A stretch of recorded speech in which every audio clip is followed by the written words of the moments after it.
Welcome to Mars Hill, New England. My name is John Leonetti. I want to look at a challenge many apologists receive from time to time, whether it is from genuinely confused Christians, especially well-intentioned pastors, or a ploy from false teachers putting material out there in the public domain. The challenge is the misuse of Matthew 18:15, which states, "If your brother sins against you, go and tell him his fault between you and him alone. If he listens to you, you have gained your brother." The challenge arises when somebody, usually outside of your local church, teaches questionable material in the public sphere via sermon audio, podcast, social media, etc., and that you have to privately go to that person before publicly addressing any concerns or questions. I do not believe Matthew 18:15 requires one to first privately go to an individual who is publicly teaching questionable material. In other words, whatever is taught publicly can and should be addressed publicly.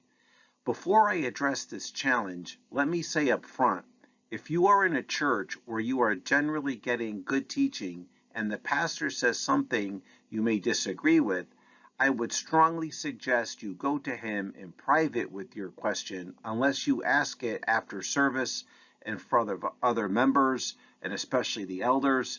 However, my concern with the Matthew 18:15 challenge and its attempted application when responding to doctrinal concerns in the public realm is the misapplication of the passage and the censoring of any opposing viewpoints in the name of love and unity. So first, I want to show the context of Matthew 18:15. Second, I want to cite a few examples in Scripture where public refutation was done. And lastly, I want to share some questions with you regarding the misapplication of this passage.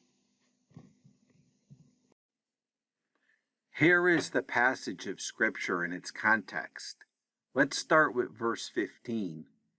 And the heading here is if your brother sins against you. So if your brother sins against you, let's say he borrows your bicycle and he never returns it, go and tell him his fault between you and him alone. It does not say if he's teaching false doctrine publicly. If he listens to you, you have gained your brother. But if he does not listen, take one or two others along with you, that every charge of bad behavior, not false doctrine, may be established by the evidence of 2 or 3 witnesses. If he refuses to listen to them, tell it to the church. And if he refuses to listen even to the church, let him be to you as a Gentile and a tax collector. In other words, treat him as an unbeliever. Truly I say to you, whatever you bind on earth shall be bound in heaven, and whatever you loose on earth shall be loosed in heaven. That is the church discipline there. Jesus Christ is agreeing with it. It has nothing to do with binding the devil, by the way. Again, verse 19, I say to you, if 2 of you agree on earth about anything they ask, it will be done for them by my Father in heaven. For where 2 or 3 are gathered in my name, there am I among them. Is the context even prayer? No, because look at verse 21. Then Peter came up to him and said, Lord, how often will my brother sin against me, and I forgive him? As many as 7 times? Jesus said to him, I do not say to you 7 times, but 77 times.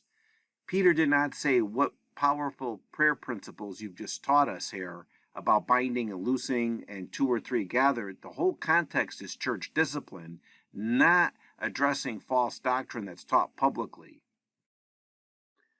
The examples I'm going to show you from Scripture involve not only false doctrine, but bad orthopraxy, that is, bad living. Here are some examples. Jesus constantly debated the Pharisees and teachers of the law. See Matthew 23 for just one example. Hymenaeus and Alexander were men in the early church in Ephesus who had suffered shipwreck with regard to their faith, and so were handed over to Satan by the Apostle Paul. There's no evidence that Paul first went to them privately via Matthew 18:15. Later, Hymenaeus is mentioned with Philetus, another false teacher, in 2 Timothy 2:17. An opponent of Paul named Alexander the metalworker is mentioned in 2 Timothy 4:15-16, but whether or not this is the same Alexander mentioned in 1 Timothy 1:19 is unknown. The point is, Paul just named names without going to people. In 3 John 9, John is known as the apostle of love. Little children, love one another. He says, I have written something to the church, but Diotrephes, who likes to put himself first, does not acknowledge our authority. So again, you have bad doctrine and bad practice with Diotrephes. He was publicly confronted in Scripture, not Matthew 18:15. Go to him privately. There are several questions I would like to ask those who believe we have to privately go to people who teach questionable doctrine in a public setting. The first is, do you really believe, for example, a teacher as big and heretical as Kenneth Copeland or as liberal from a social perspective as Tim Keller is going to sit down with me? By way of illustration, in the late 1980s, Walter Martin sent Kenneth Copeland a registered letter asking for clarification about a prophecy Kenneth Copeland gave where Jesus Christ allegedly said, I didn't claim I was God, I just claimed I walked with him and he with me. All Copeland said was, you have hate for my ministry. These big names tend to, not always, but they tend to surround themselves with people, and it's hard to get access to them, to ask them questions regarding their material. When it comes to Matthew 18:15, please tell me how you jump from the context of individual sin against a brother or sister to applying it to a public teacher's doctrine. Is it fair to say if something is in the public domain, it can be addressed in the public domain? And lastly, I just want to bring up Gamaliel's advice in Acts chapter 5, where he told the Pharisees and the Sanhedrin to let the apostles go, because if these men were teaching from God, they would be fighting God, and if it's of nothing, it'll come to naught. That is just historical narrative recording his advice. It is not biblical theology, for then we would have to conclude Hinduism is of God because of all its adherents, Islam is of God because of all its adherents. So be very careful on taking Gamaliel's advice as biblical theology. It's just recording historical narrative.